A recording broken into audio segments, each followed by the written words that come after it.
Okay, before the break, we were talking about some stuff, still kind of in preview mode this week. There's not a whole lot going on. Going over a few concepts for making games, and I guess this time something a little bit more solid. What is a game engine?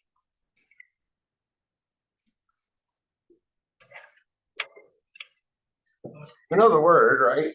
But there's several parts. What parts do we need? Or instead of what is, maybe what makes up a game engine? Because engine sounds something different, right? Physics. It's not software. That's one of them. That's one of the most important parts. Yeah, those who have me for 148, I think we talked about this there as well. But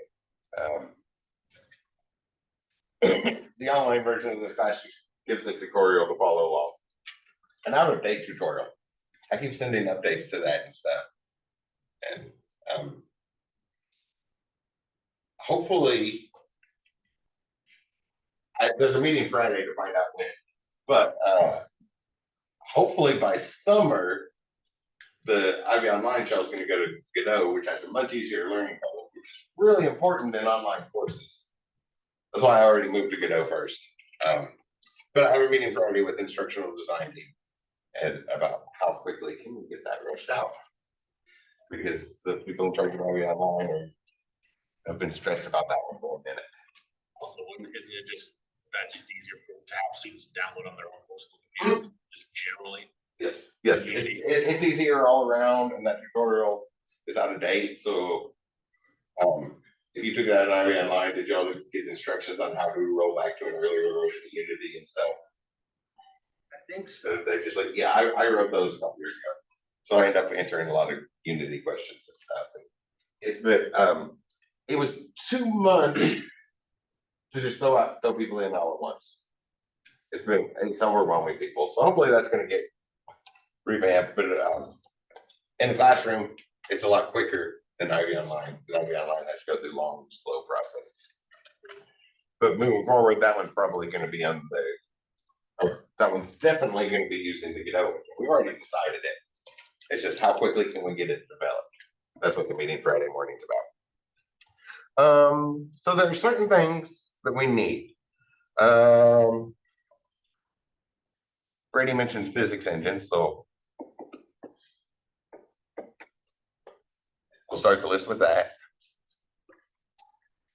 I'll accentuate that it's a bulleted list, not an ordered list, because we need a certain number, we need a certain collection of things, and we need all of them. We can't just be like, this is the most important thing, and then go with that. So a physics engine, and it's probably not what you think it is that we need the physics engine for. The thing we absolutely need already. Well, I'll do an example. I'm standing here on the ground, right? If I jump up and come back down, that's the laws of physics. But where do the laws of physics happen in that case? Standing on the ground. So collisions. Jump up and come back down. Between the ground and my feet, that's where the laws of physics happen. That's what we have to have.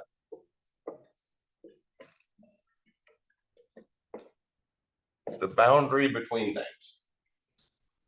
I mean, plural. Boundaries between things.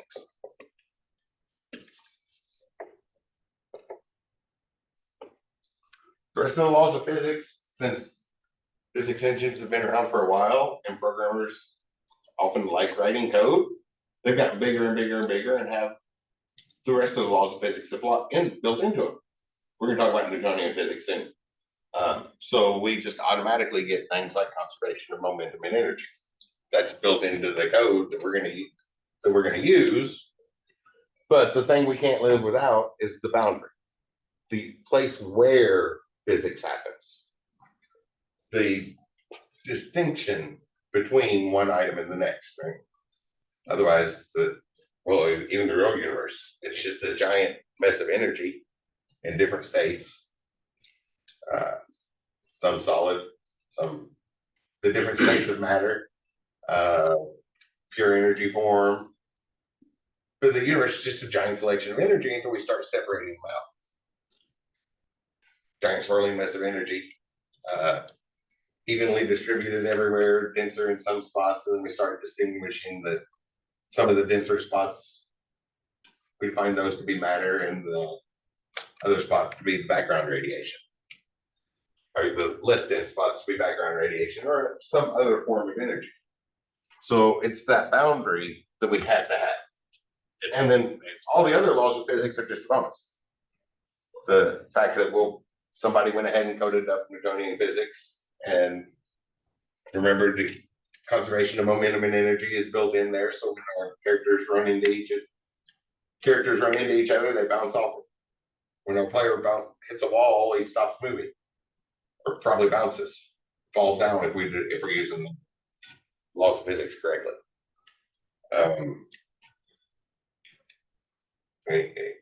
There's other ways we could do it.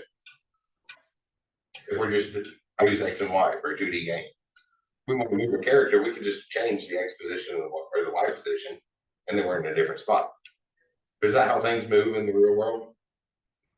Think about your car. We have two controls in a car, right? We have an accelerator and what's really a friction pedal. The brake just creates lots of friction.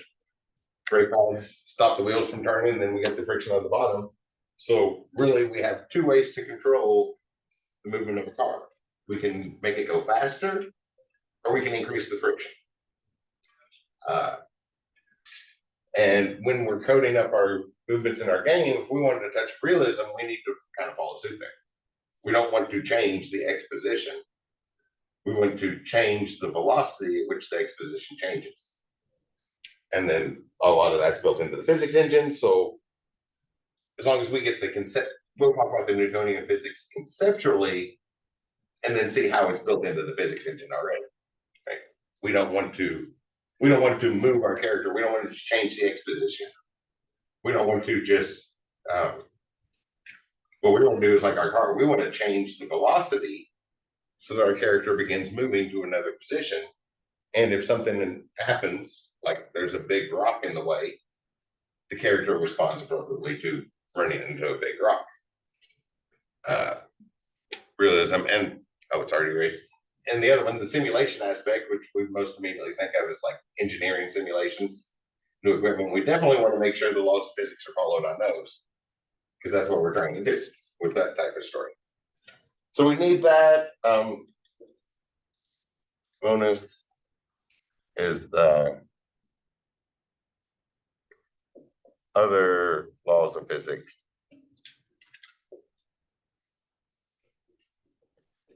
Already coded. Somebody already coded up the other laws of physics for us with lots and lots of variety on which ones to choose. Second one. Yep. Awesome. And there's a word that goes with it. These words are going to be important, but I'm probably going to define them slowly, right? We didn't say physics software. We said physics engine. Rendering pipeline. So yeah, the fact that it's a pipeline is important, because there's rendering engines, but we can make a game without a rendering engine. Rendering engines just allow us to make better games. We need a pipeline. So pipeline is like it's a symbol on the keyboard, right? The pipe symbol. Everybody know what that symbol is? Anybody know what that symbol is? The pipeline?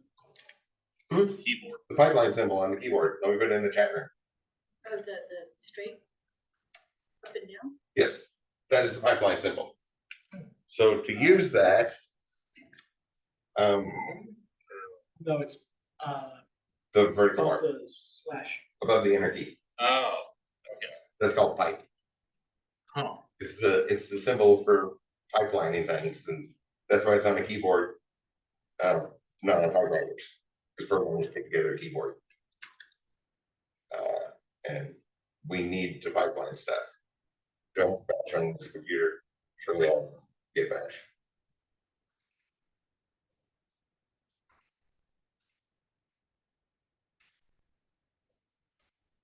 I don't think I have WSL turned on. It would be better in a Linux machine.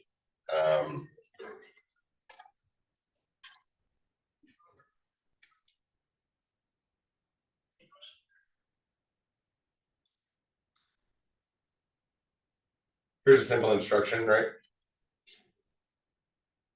Echo some words back to the screen. But what if the screen's not where we want that to be sent?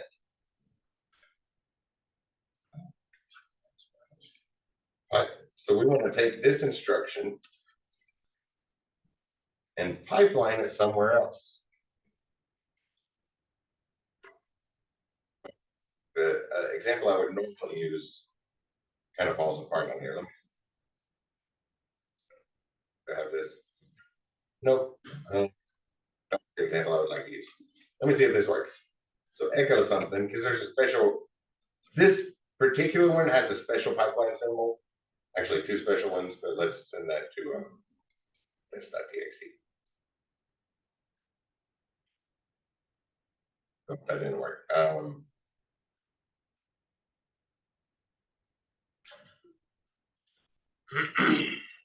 don't think I have what I should be using for this example on here.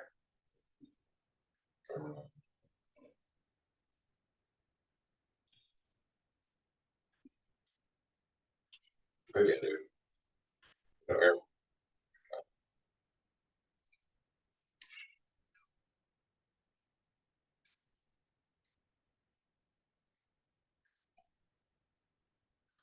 Maybe it's also on there.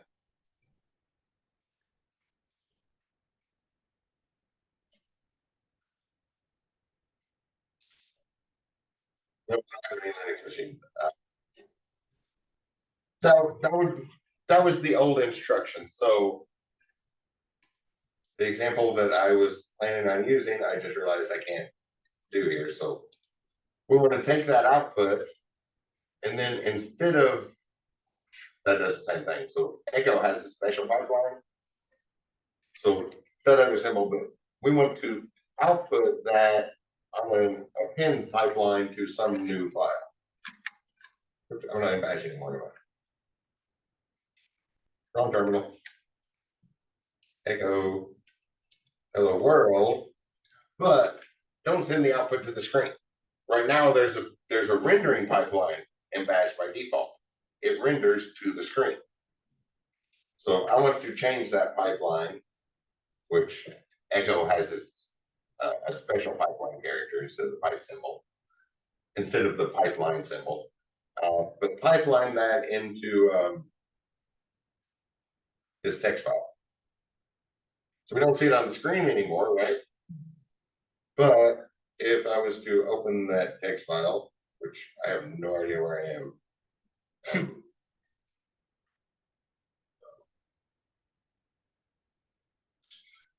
Just out on the operating system, it looks like.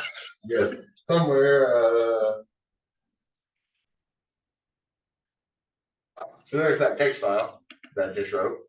Probably could have paid closer attention where I was. So the output was pipelined somewhere else, right? Rendering pipeline by default, bash render has a rendering pipeline to the screen, but overrode that and the pipeline sent it somewhere else. So that's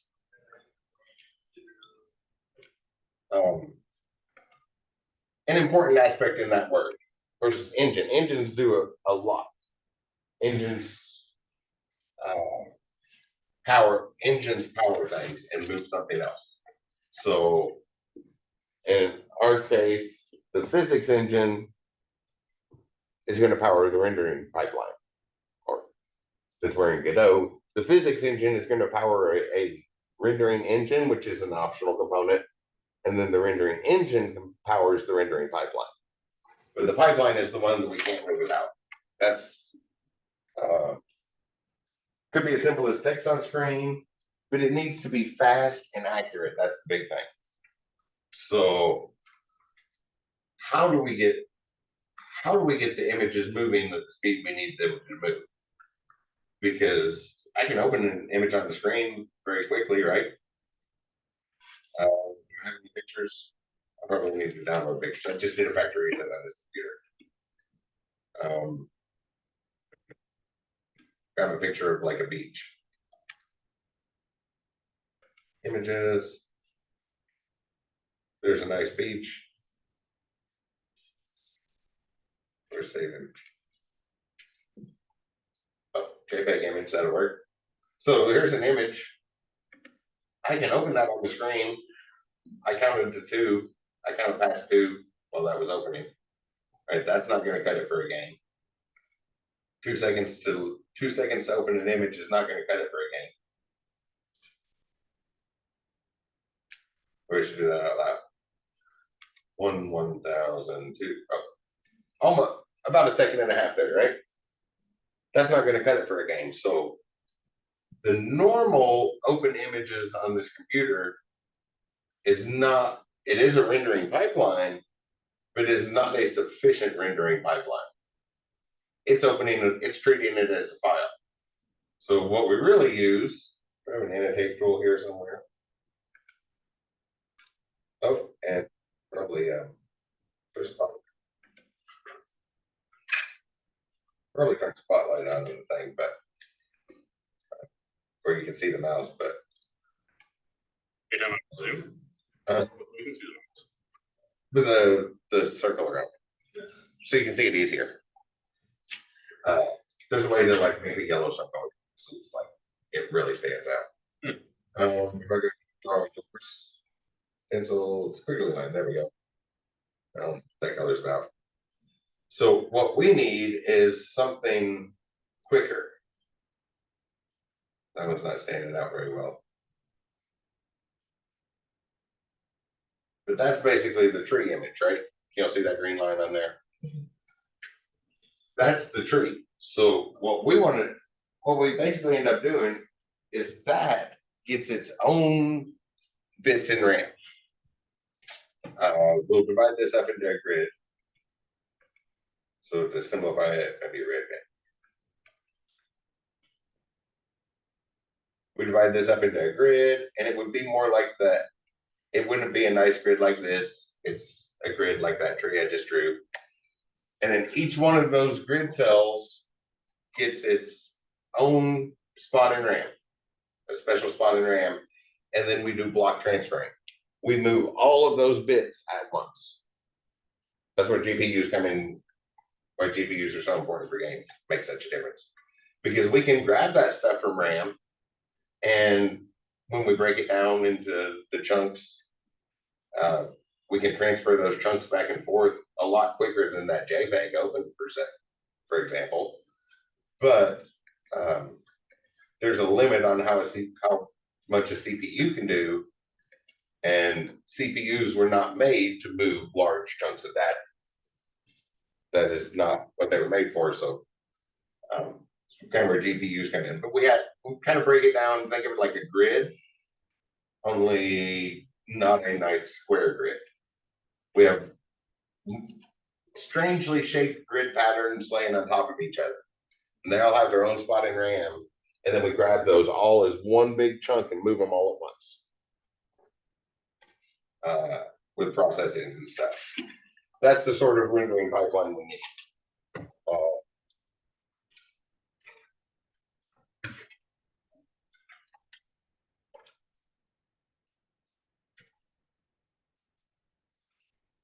Special RAM, CPU, GPU alignment. So when we say rendering pipeline, as far as a game engine, we're not talking about completely generic, the one that came on our computer. Something very special that is maximized to move lots of data very quickly. You can think of it as every pixel on the screen gets its own bit in RAM. And then we connect a bunch of them together. This is how the code would be written for it. We connect a bunch of them together and then we move, and then we treat them, we adjust them all at once. We do the calculations for what it's going to be like in a 3D world, whether it's going to be shady, the size from the parallax, distance away from us, and then we adjust that whole collection of pixels all at once. Those are already built for us, so we're not going to build one in this class. We're just going to use one that's already built. We'll get into shaders a little bit. Just one of the core components. A clock is an absolute necessity, but not like the clock on the wall, not like telling time clock.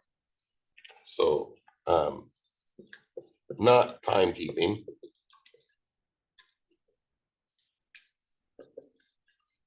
Synchronization.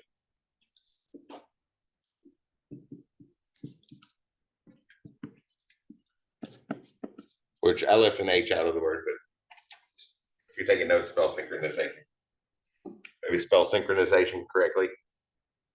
The thing that synchronizes everything, so some sort of pulse to activate everything. So like your CPU clock, not the one on your screen. That's just going across the clock on your screen. It's just going across the internet and grabbing from the universal clock in Paris and then adjusting for wherever your GPS says you're located at. That's for keeping time, but the definition of the reason we keep track of time, going down to physics rant, one of my favorite physicists lectures from calls time the dumbest assumption. It's to synchronize things, right? So that like all of y'all knew to be either in this room or on the Zoom call at 1 o'clock for class today. Synchronize all of us together. That's not the clock's on the wall or the one on our screen. That's how we do that.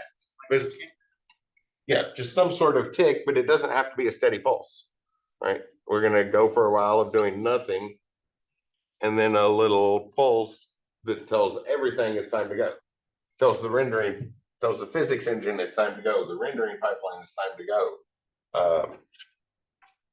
Next one on here is going to be an audio engine. Tells the audio engine to play the sound effect it has queued up, so that everything goes together. And then it might be a really short distance to the next one, and then another pulse so that everything goes for the next time.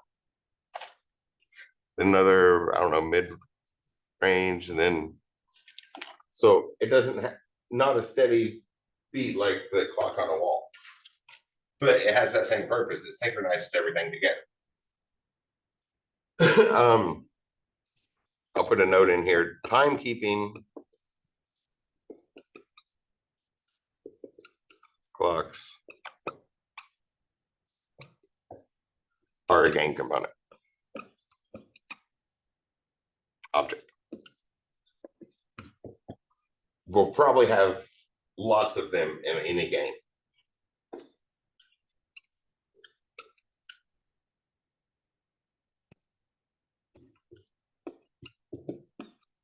So the game engine has the synchronization clock, and then for like timekeeping, like do this in 3 seconds, do something else 45 seconds from now, right? The NPC needs to walk south for 12 seconds and then turn and walk east for 3 seconds. They kind of go back and forth, and that's the pacing route. That's a timing clock. We'll probably have lots of those, but those are just an object in our game. The synchronization clock just makes sure everything happens at the same time.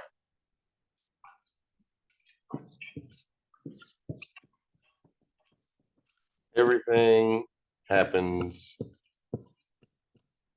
together. It's a nice way to phrase it. Oh, then an audio engine.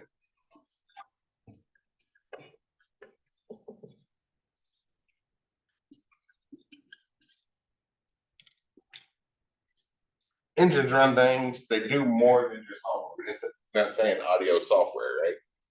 It's not like we got Windows Media Player on any Windows machine, right? It's automatically there. I think it's one of the ones that gives you an error if you try to uninstall it. It's like, do not have access to uninstall. But that's not going to probably cut it for a game, right? Because we can only listen to one media at a time. Our streaming services, streaming Spotify in your phone. You can only stream one song to that device at a time. So the engine here is multiple channels.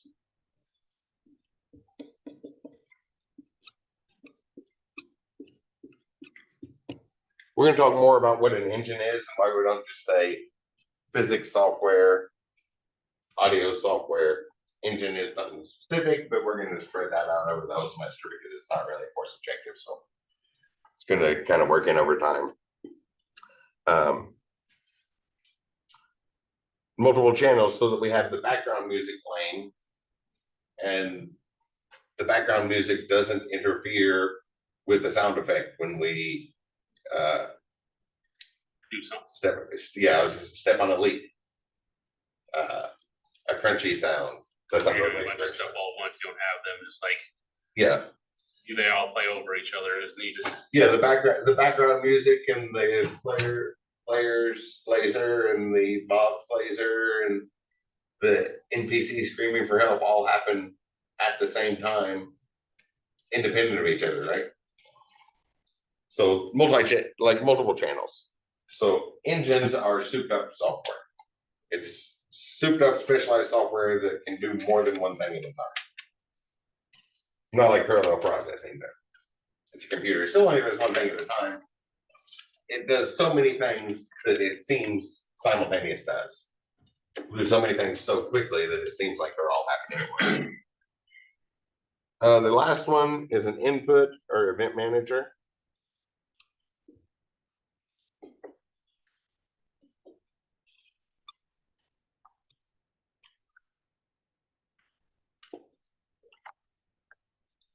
Those are the 5 components that have to be in a game engine.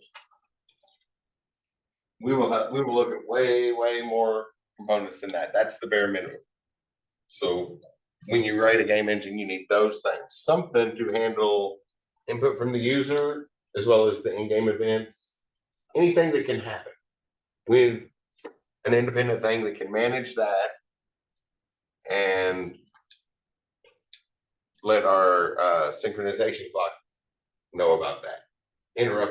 Basically interrupt the synchronization clock, right? The player presses a button, we suddenly need another pulse as soon as that button gets pressed. And that's where those pulses come from. Whenever an event happens, like here's a button press, that made the character jump, and when the character jumped, they hit the bottom of the platform because they jumped too late. So that's the second event. So the input manager is collecting all of the inputs and using those to manage synchronization clock, which ties the physics engine, audio engine, and rendering pipeline together. That's the bare minimum to make a game engine. And we're going to use an existing game engine to build things, but it is not uncommon to make custom game engines too. That's the one that the programmers still have to do, but that's beyond the scope of this class. That's not a 200 level class. That's like grad level class.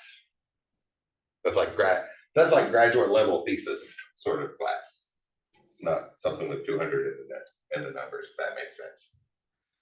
Making these things can be a little bit advanced, so we're going to use one that's there, but it's not that hard. It's not as hard as it seems. All of the components are going to be in most every one of our languages.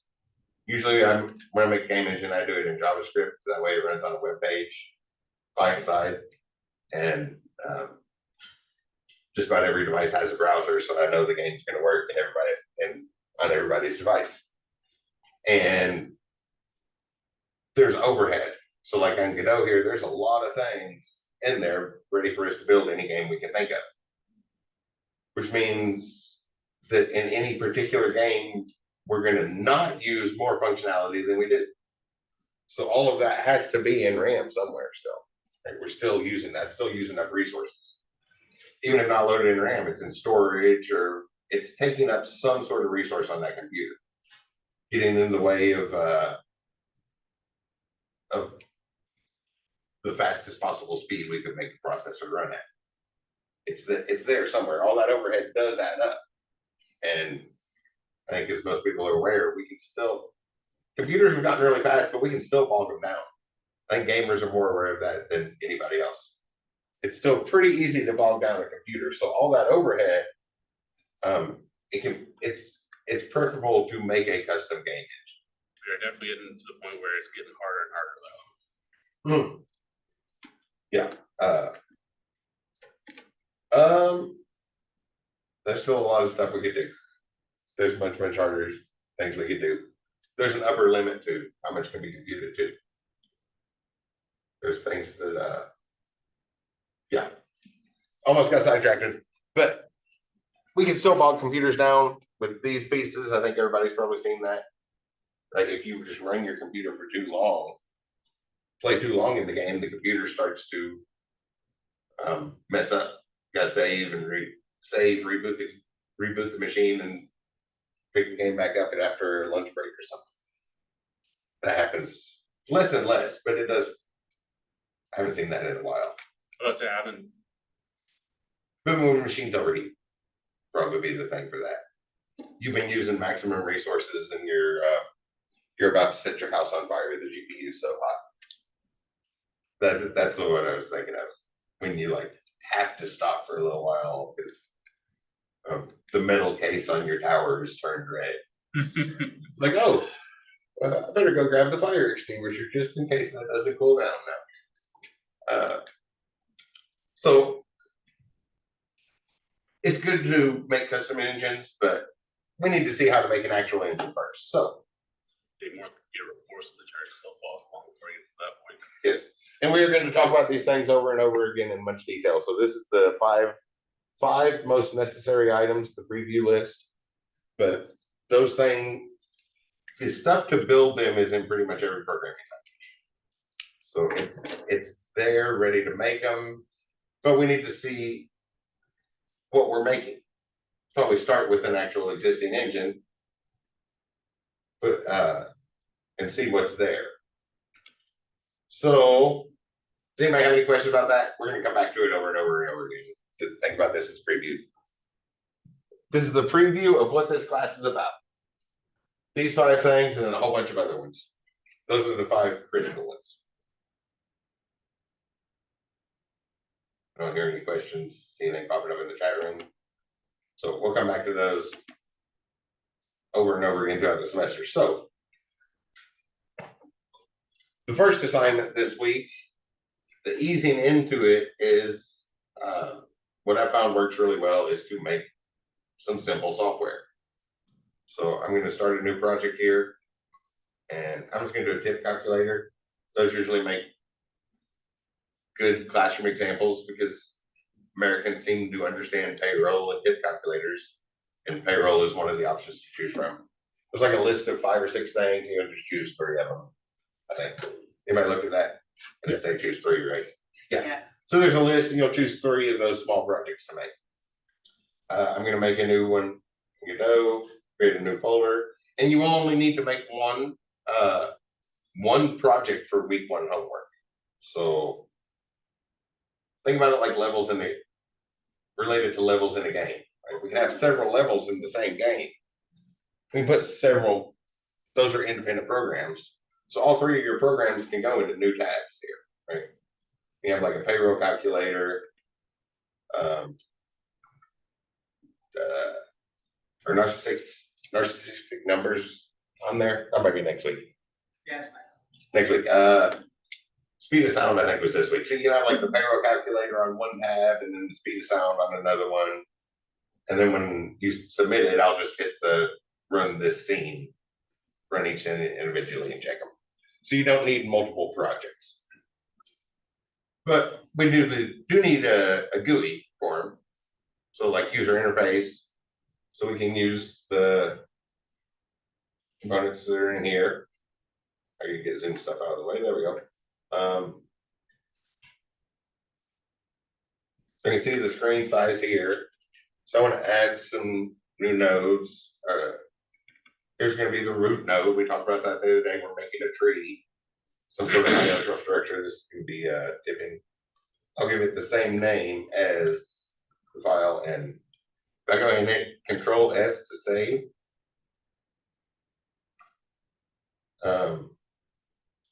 Go into the resource folder.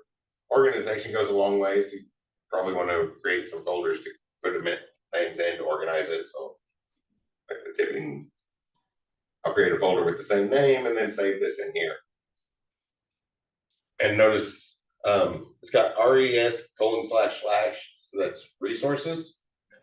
So the engine is accessing things by resource protocol. / is how we type protocol, if you haven't encountered that yet. And then in there is a tipping folder, and then here's what Godot calls scenes. You might call it levels, worlds. In our case, for week 1, it's the first each program. I'm gonna click on that and right click and do add child node. There's a plus button up here. We could just hit the plus button and it would show up.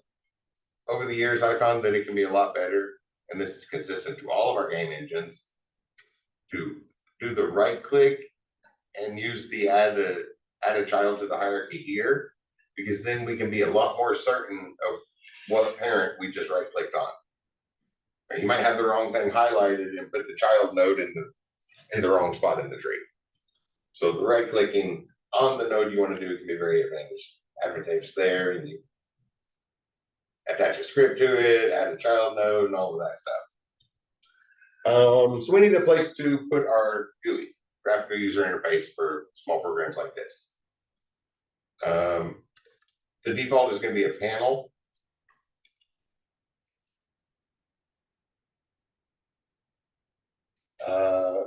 Can't really tell it here. That's semi-transparent. It looks black here, but it's a smoky gray color. So you can see through, it's designed for HUDs for a game. So you can see through it fine. Just a layout thing. And we can move we could just drag it, right? We could grab the size, drag it to a different size. Here's the move tool, rotate, and scale. Those 3 things are going to be very, very important. That's what's called transformations. That's our 3 basic transformations. That is pretty much what we're going to be doing when we make games. 90 to 99% of what you do in the game is adjusting your transform. Location, rotation, and scale. We'll come back to those over and over and over again. I'm going to hit undo. Control Z is undo, because we can be more precise than just doing that. Over here in the inspector panel, this is all the information about it, which is behind Zoom thumbnails. Let me move the Zoom. I don't think anybody has a camera on, so there's no need to even have those on the screen. Anyway, so the inspector panel, our panel here is highlighted. So this has all the information about it, like the layout. Cover over things, minimum size, max layout direction, it's inheriting that. Here's that thing I just mentioned, transform. And again, transform we will see over and over and over again. Where it's at, how it's oriented, and how it's scaled, how it's stretched or compressed.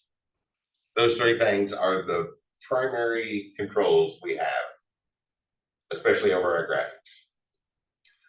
So size for it, we can just click here and type numbers. Let's make it maybe 300 pixels wide and 222 pixels tall. I just chose an arbitrary amount. And then position, again with X and Y. It's come maybe 380 across the screen and 455 pixels down. Oh, that's too many. We'll see how to change the screen size and stuff. So maybe 255 pixels down. There we go. That looks like it should pop up about the middle of the thing. Can make that bigger. Maybe go 400 wide and see how we can get just precise control over that. Everything we're doing, we'll see before long, this is editing a text file in the background. If we went into this project, I save it. We go into this project, documents. This is the thing, another one of those things with that point you were saying, Brady, about people arguing about writing scripts for everything. But if you're using an editor, what we're typing in here is called the game engine editor. If you're using that, then you're already having something automatically type to code. I go open this text editor. We do this is just typing a text file in the background. See all the stuff. So by that line of thought, we could just go type this. That's what the console one's for too. That's what, if we wanted to just type this all ourselves. Which we probably don't, because that is very, very time consuming. You gotta know a lot of keywords to do that. This is basically what it would look like to use the console. You'll notice this one's in TOML notation, if anybody recognizes that. In Python programmers. Right, we have our types, and then the parameter assignments after the bracketed types. But everything we do here is just writing text files for us. So if we use other tools to write the text files, that's kind of the same thing. And those low code, no code solutions, like those who used Bolt and Unity and the Ivy Online version of the 148, or anybody who's poked around on the Unreal Engine and seen blueprints, or any of those are the industry standard. Those go directly to the compiler. The picture gets sent to the compiler and creates the same machine language code that your text file would be turned into. Okay, so there gives us a panel. What do we need for a tip calculator? Just a place to enter a price, right? So add another, come back up, right click on the parent, need a place to enter price, so some sort of text box, a labels for output, and the text edits for input. I'm gonna choose that. This time I will drag around, so I'll just drag it out to a size. I already made the point about typing it in, then I'll click and drag it over here.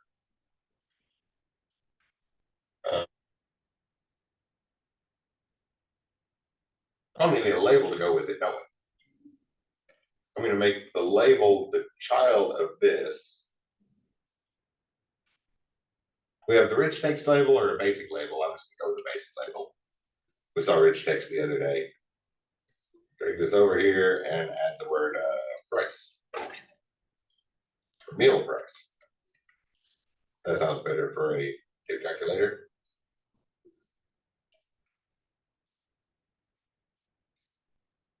Wasn't even see anything. Oh, you have to put it over the other one, it's overlapping. Yep. I get child can only appear inside the text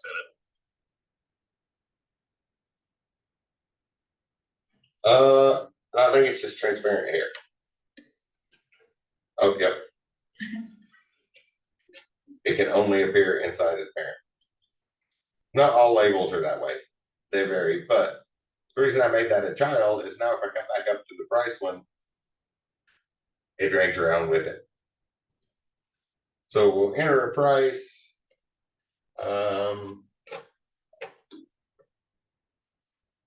We rate the service. We have a couple ways we can do that.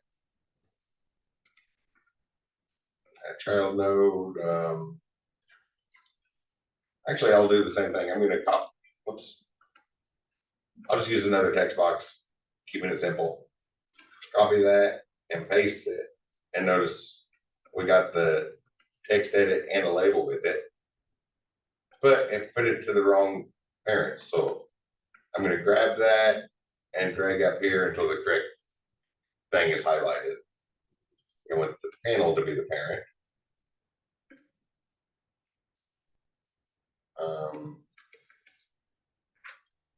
And then on the label here, I'll put rate the service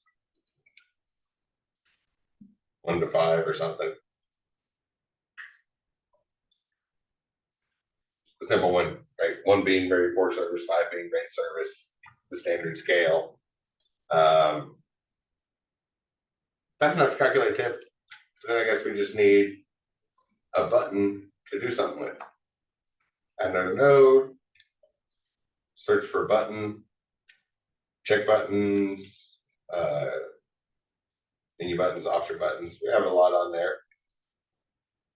For everything this first week, we'll probably just use a bunch of buttons, regular buttons. Will probably be enough, but hopefully they're easy assignments, because part of it was to give you time to like play around with different things, click on different things and see what's there. So I tried to make that first week's homework assignments fairly easy, so that the main point is I want you to click around for a little while. Don't just immediately go look everything up. Click around on the button, see what you have on the interface here, because Godot, Unity, and Unreal, right? Obviously Godot is not a competitor for Unreal, so but there's got to be a reason why they get categorized together, right? And that reason is in those 3, every word that we would ever need to write a program with this game engine is already written on our user interface. Godot, Unreal, and Unity have that.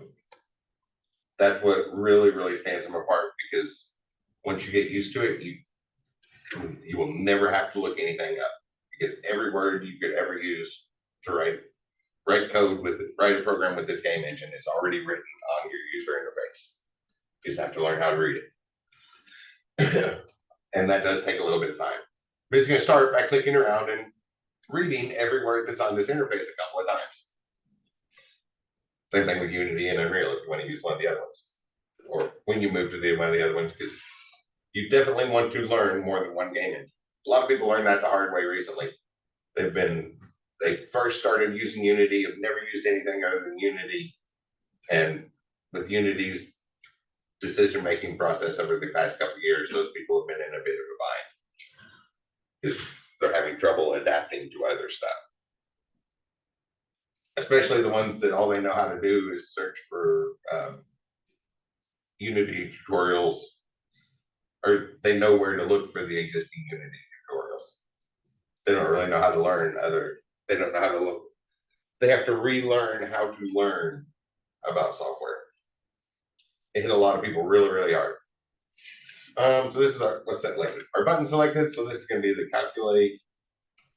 Yeah. That's enough for a GUI. Oh, what, we need a place to put stuff, don't we? Ran out of room. So let's make the panel bigger. 444. There we go. And I'll drag it back up because we already, whoops. Notice how some things are coming with it, but other things aren't. Because they're not actually attached. Yes. So notice what the parent is. As you select it, being highlighted. So really the panel should be the parent of all those things. That's kind of the whole point of a parent. The parenting, they stay together. That'll be important when we get to the actual game stuff too. That's not just a HUD aspect. Parent, child, a big 3D model landscape and the trees sitting on it. We want to parent and child those correctly. An output. So I'll select that, add another child node. I'll just put the output in the label. Don't need a rich text label because I'm not going to take the time to color it or anything today. I want to be finished in like 8 minutes. So not going to take the time to color it or anything. That's the pieces for the GUI. The input, so this is the price input, so I'm going to put that here. Price input. The convention in Godot when they made the engine And all the people that have worked on the open source project, they've all stuck with snake case, so consistency is helpful. So if we use that for our naming convention here, it'll help us follow a little bit better. Oh, wait, that's not pricing, but which one was this? Rating.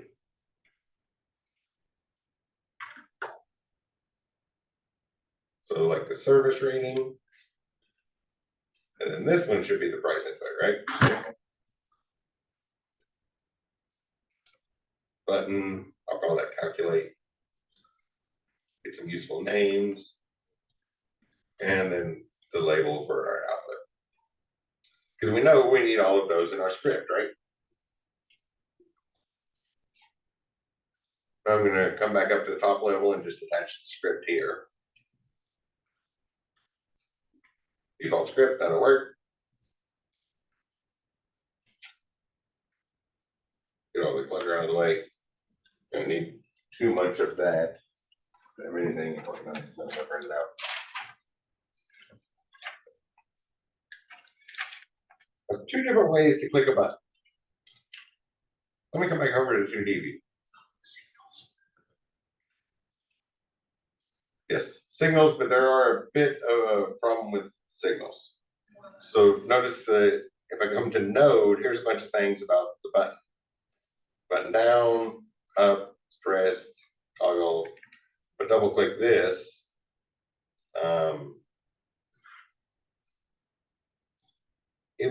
The button wants to send a signal. So what it did is it looked up that chain of parents and found the next thing that had a script on it. So it wants to send a signal to that script. So I'll say connect, and it created this on calculate press. So when that button is pressed, this should run.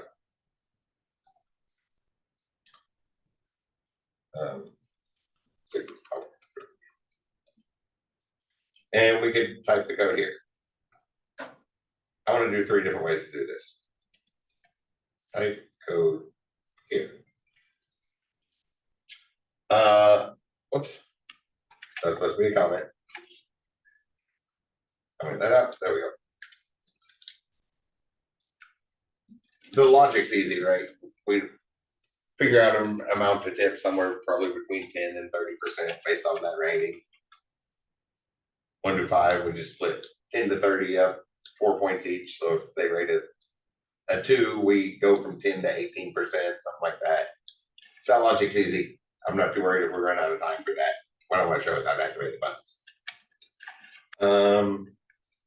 And notice that it put the name of the button in there. We did that right from the button.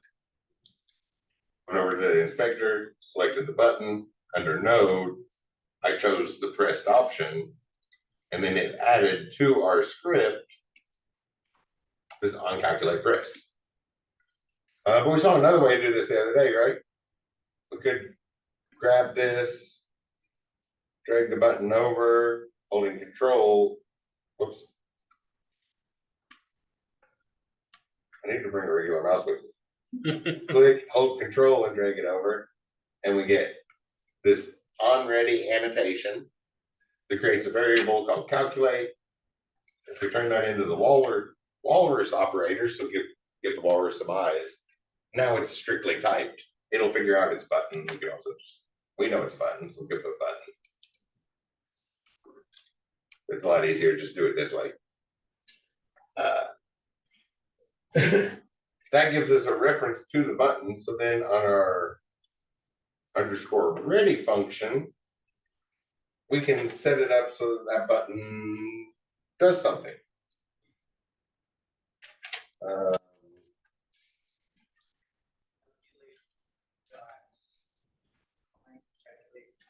Oh, I was going to use a built-in one first. So I'm going to do 2 different ones. But yes, you were right on track. There's a let's start running. I want the calculate button. Actually, that should probably be called button, just to make it clear what it's going to be. Which seems like a lot to type, but we only have to type it once. Afterwards, we select it from a list. So our calculate button, we need to we want something to happen when it's pressed. Because we can press buttons, right? And we want to connect to something. There's a built-in thing that we can use. There's a button press function underscore button pressed. This is all the built-in stuff starts with an underscore. So built into every Godot node, it has a connection to a button ready to be pressed. So we ask for underscore button press, which I'm just going to put fast for now. And then maybe type code for program here instead. And then we just need to connect that. This is based off Python, so we use the word self. And then that underscore button press function that we just created as a callback. So at this point, do not put parentheses on it because that would run immediately as soon as it first reads that line of code. We want a function as in a variable holding instructions instead of data. And then the game engine will add the parentheses and run that function later. We just want the name of it. So we have it there, but what if we need to pass an argument to that? That could, if we can't put parentheses here, there's no way to pass an argument. One of the prerequisites for this class, let me ask this a different way. One of the prerequisites for this class was SDEV 1.40. Everybody's had that, right? Do you remember talking about lambda functions? This, everybody probably used Python in that. Lambda functions go back to Lisp in 1959. It basically means wait. It means don't do this yet. We have lambda functions everywhere in every language that's been made since 1959. Java actually used this symbol. They used that to try to make it look like the word lambda, whereas most languages we have to spell it out. The Greek letter lambda, where's lambda?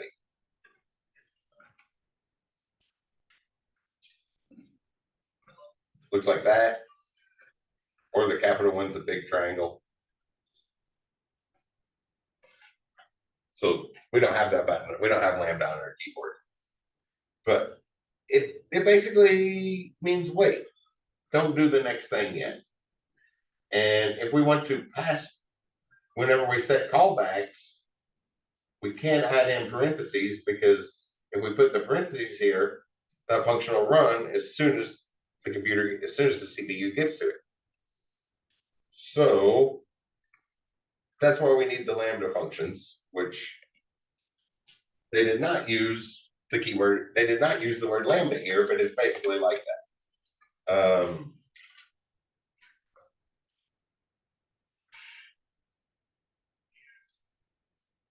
I'm gonna do this because it could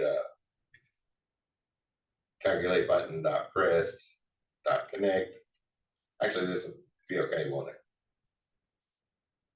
I'm going to leave the first one commented out because we don't want to connect to more than one thing. I just wanted to show multiple options here.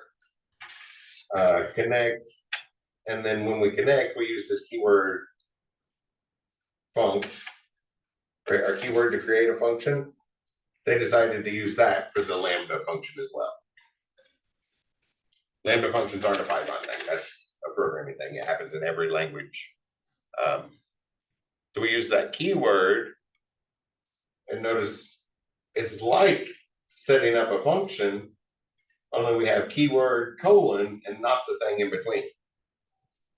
So this is another syntax that's not unusual to see for lambda functions. And then we put the name of the function, some custom name. I'll put it down here. Function find tip. Sounds like the name we want. Pass or write the logic. and this function. Obviously, for the homework, you only have to do one of those for the buttons. I'm just showing you the 3 different ways for whichever one fits your personal style of writing code.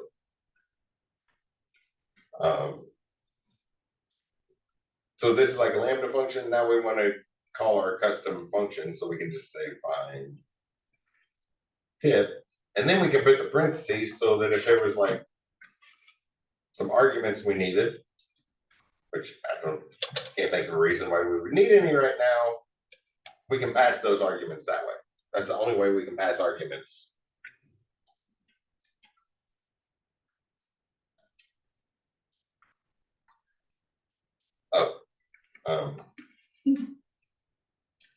I'll do that.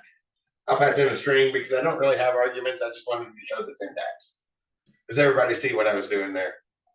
So like if you needed numbers passed in, you would be able to adjust that, or whatever our comma separated list is always. So hopefully that's clear. Lambda function, so we can fill parameters from a callback instead of a function call. So it's a proper vocabulary terms. Ever heard those words before? Hope so. Probably going to use them a lot. I just used them in context, so hopefully it's not too. Or callback is just function call means do it immediately. Callback means do it later. And a lambda function means wait before doing it. In this case, wait for the connection, which we connected to the button press. So we're waiting for a particular event to run that lambda function. Otherwise, it's tip calculator, so that should be fairly straightforward, logic-wise, right? If I click and drag the rating. Wait, that's not what I meant to drag. Select that, click, and there we go. The rating and the input, which is much easier than with a real mouse, because then you can just hold the control key and use the mouse. I'm having to do one hand to hold control and click and then slide with the other one. That always throws me off. So now I have references to everything.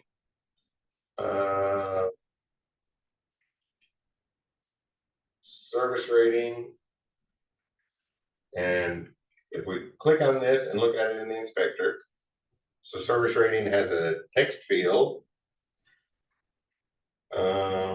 Editable, we want it editable, so we want them to type in numbers.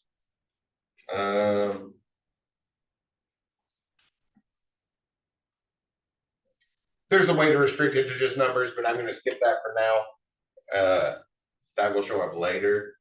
For now, let's just skip the restricting. It's in the inspector if you want to look around. It's clearly labeled. But actually, we probably could drag a different thing in there. Unless this will make it quicker. Change type. A spin box is a number. I do not know who named it that. At least they called it a spin box here and not a spin. Spinner is what you usually call. But that's a text hit box that only numbers can be entered into, which is another really good reason to use the walrus operator. Right? Because if I would have typed, which one did I just change? I just changed service rating. If I would have typed text edit, we'd have to come back and change that now. So using the walrus operator, we can change types and it'll figure out what it is. Price input, I guess service, if we're just number 1 through 5, we could have a bunch of checkboxes there. Radio buttons, those are nodes that are there to use. So play around with the control components when you have more time while you're doing your homework and we have in class. Make sure you look at the options.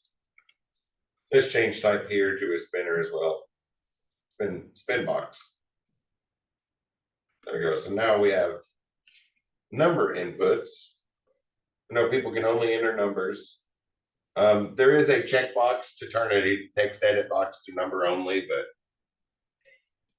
if I look back at the view, you can see it still looks exactly like it did before.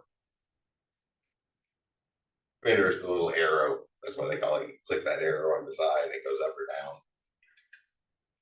I would not have named it that myself, but I can kind of see how that makes sense. So now that we have those, I'll put it down here in this one because the others are commented out. Just choose whatever style you want to use, however you write code. Like for example, I do not like working at the bottom of a screen, so I'm going to add a bunch of white space down here. That way I can scroll away from the bottom of the screen. So what do we need? We need the price as the one for our calculation, which will be that price input dot. And if we look at that in the inspector, anybody's, give it a couple seconds before you yelling it out, but does anybody see a word here in the inspector, one of the properties about this? That seems like it would be the number that we want to pull from that box.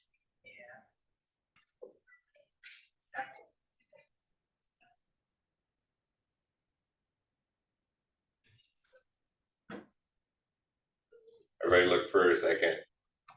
And then, okay, that was a few seconds. Mally. Yeah. Everybody see that? Just looking there, it's like value. That sounds like the value of that is typed in the box. We can also grab the minimum, the maximum, the step size, the page. Step size should probably be 0.01 here, shouldn't it? Looking at pennies. And notice how we have there's a reset button anytime we change something in the inspector. Money on the price, so we should probably change that. Price input dot value will give us that. Or remember, we can always right click, copy property path, and then paste the property path there. That way you can see how it's spelled. Because it is reformatted.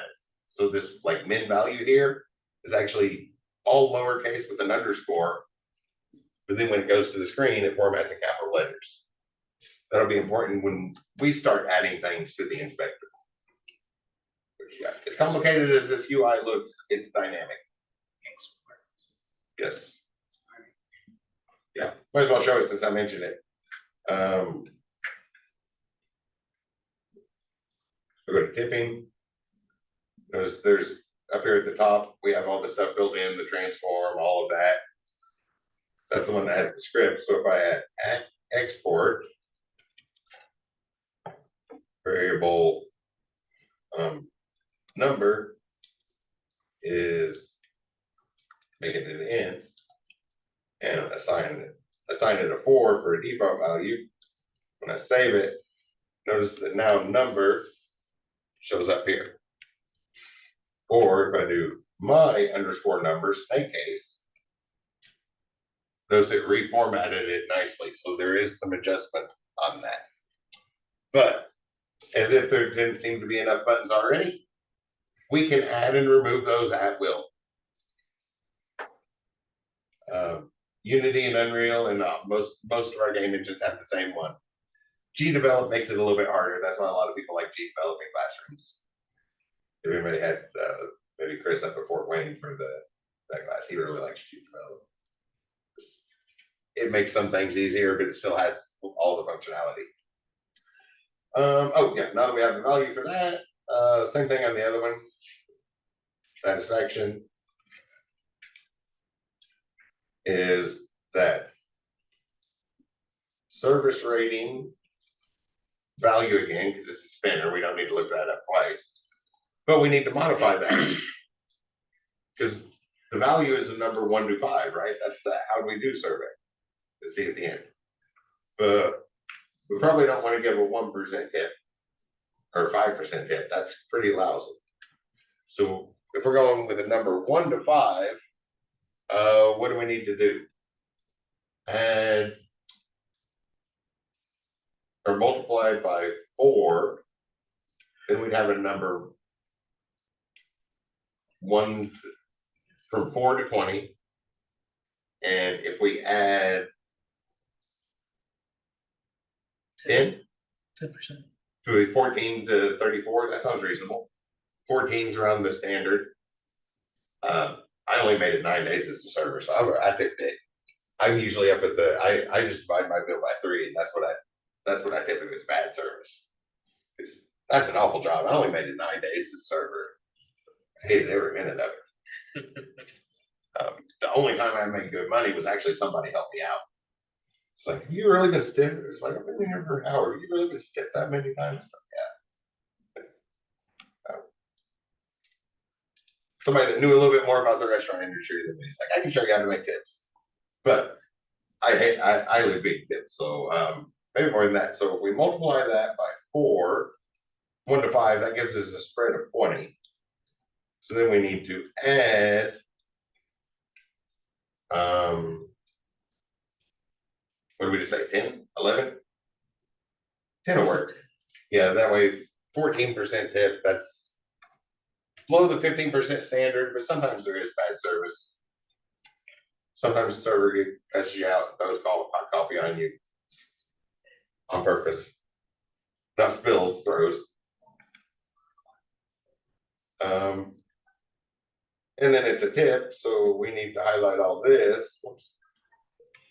Put it in parentheses. So I just highlighted the whole thing and then hit the opening parentheses. That shortcut is pretty common in most all our text editors, so hopefully we've seen that before. And then divide by 100, and that'll give our tip amount. So price is a floating point number. Satisfaction is a floating point number. We're gonna make sure that runs quickly. Or the walrus operator. But make sure you do the type there. Not typing, no. Strict typing. Still has the word typing there. Make sure you say what type of data you have. Not a short way to say that sentence, is it?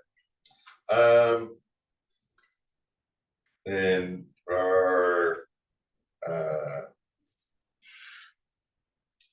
tip is going to be price times satisfaction. And our total is price plus the tip, which again are both going to be floating point numbers. And this is something else that we miss along the way. I'll say this over and over and over again. Those that haven't had me in class before. The code needs to be in a certain order by the time we get to the end, but that is probably not the order we think about it in. It is far, far more productive to bounce around and write the code in the order you think about it in. And just make sure it's in the right order at the end. Like you probably noticed there that I did the type last. I did the math and then came back and figured out what type of data we were going to have afterwards. Instead of just writing left to right. We're used to English, which goes top to bottom, left to right. Computer code doesn't run that way, right? X equals X plus 1. We know this line runs, which tells us with certainty that the computer code runs right to left, not left to right. So we do not have to put our code together top to bottom, left to right. And when you look at finished examples and tutorials and stuff, you missed that part. Missed the forming, the logic, and the algorithms. Now I guess we just output this, right? So we have our need a reference to our output. We're going to go over reference to the output. It's a good name for it. Walrus. Oh, thank you. And Walrus is a name for it. I was like, that's different. It's just yeah, that's a fun name for it. It is technically the type. It is technically the casting assignment operator. But that's a mouthful. No, we thought he meant that was the name for the output. Yeah. So output. Oh, and we can check the inspector again. Because I think y'all already know what this is. That's a label. So if we look at the label here, we have alignment, editable, update, prefix, suffix, all this stuff. Wait, do I not have the? You didn't, You're in price.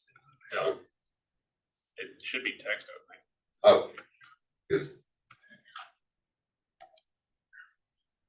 now it should. Isn't that changing? Okay, so we have, I'll read from the bottom.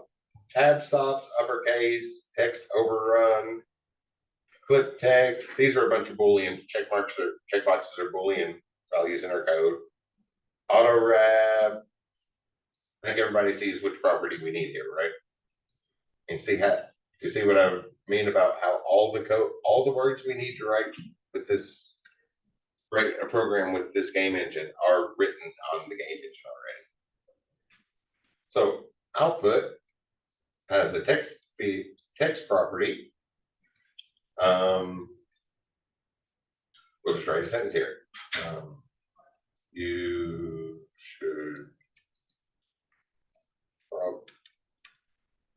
probably tip about plus cast tip into a string plus today for a total of plus total and cast that into a string. Does the sentence look good? No, What I forget? period. Ah. Or you could put a cold. Yes, grammatic. Yes. Never, ever, ever have software output a grammatical error. Because people that are indifferent about it will be fine with it. But the people that care, a grammatical error will make your software look buggier than an application that crashes. If that makes sense. It sounds really weird, but your program could crash and people will not think it's as full of bugs as if they see a grammatical error on the software.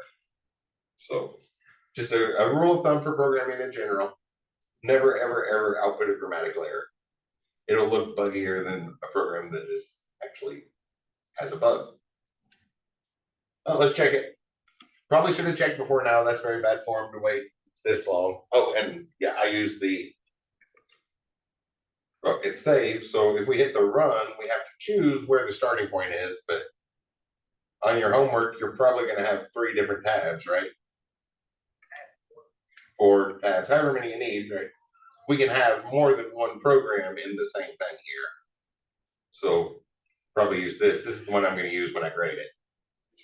But feel free to do different projects that I'll still be able to grade it. It will work. So meal price, $23.56, and decent service for we calculate tip, and we get that nice total. We can do formatting and stuff. Should probably do word wrap. That's not a hard thing to find, right?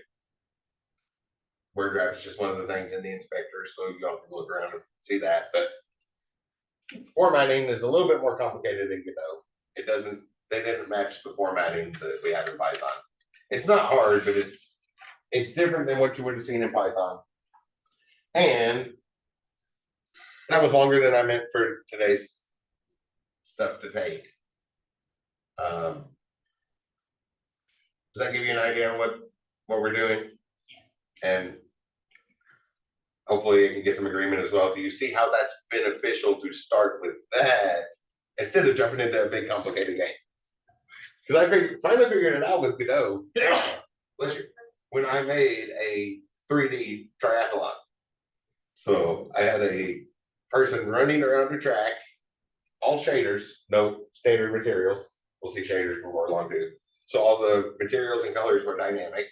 The person running around the track, jumping over hurdles. I'd have the camera following them. And after a certain point, a mile, 4 loops around the track, it was actually measured correctly when I made the model and stuff. I really like modeling. So I first started asking, how do I make 3D models, and started learning that right after the first Jurassic Park movie. I was the right age to start learning it then, and it is still one of my favorite hobbies. One of my favorite things to do is like, I need something to do. I'm probably either going to grab an instrument or sit down and do computer graphics. In that way, since I was a kid. So it's probably not going to change now. But so a very accurate model, run around the track. Then we went from there into a boat, into a rowing section. So there was like a little section of river rowing around. It was a big, complicated game. And then the biking part was on hills, and you could do backflips in the ramp and all sorts of fancy physics, with center of gravity and mass and all that applied correctly. Masses and velocity applied correctly. And it was a big, complicated thing. So hopefully y'all see how this is a better introduction to a new game engine than trying to do something massive like that. Because now we know this, we'll see the syntax, some of the pieces, and then when we get to our regular game pieces, right? Like, and I'm getting ready to delete this one, but maybe a character body 2D. This follows the same patterns that those HUD things do, because there's consistency in how the game engine editor was made. So it gives us a nice, easy preparation for it. That's why we're starting off with this instead of jumping into the game stuff. But that's also why I showed you that example of what the first homework assignment that's 2 weeks away is, because that one's going to be way more fun to make, right? So feel free to jump into that other one, but this is the sort of thing your homework assignment is this week. Anybody have any questions about that? And in general, the stuff that was on the board today, preview mode, we're going to talk about this. What is a game engine? So 5 critical things. There's way more than 5 things in that game engine we're looking at, right? So this list is going to get longer. We'll see the non-critical parts and get more thorough explanations on what those are and stuff as our time progresses. But really, it's an active subject. We learn by doing. So your schedule should be blocked off for another 55 minutes still. It says learn game development. Please use our time productively. We just came back from spring break, but later in the semester, I'll point out, I'm a big proponent of, if you're exhausted, taking a break when you're exhausted will make you more productive than if you try to push through the exhaustion and get work done anyway. So when you're exhausted, taking a break is a form of productivity. Please use our time productively. We're in game development until 4:50. I'm just going to be sitting around waiting for questions to come my way. But does anybody have any questions before we wrap up? You're like 5 seconds, so that there's time for people on Zoom call to unmute or type into the chat. Okay. I assume the silence means there's no questions. If you have any, let me know. Otherwise, I will see you all on Monday. Everybody have a great weekend.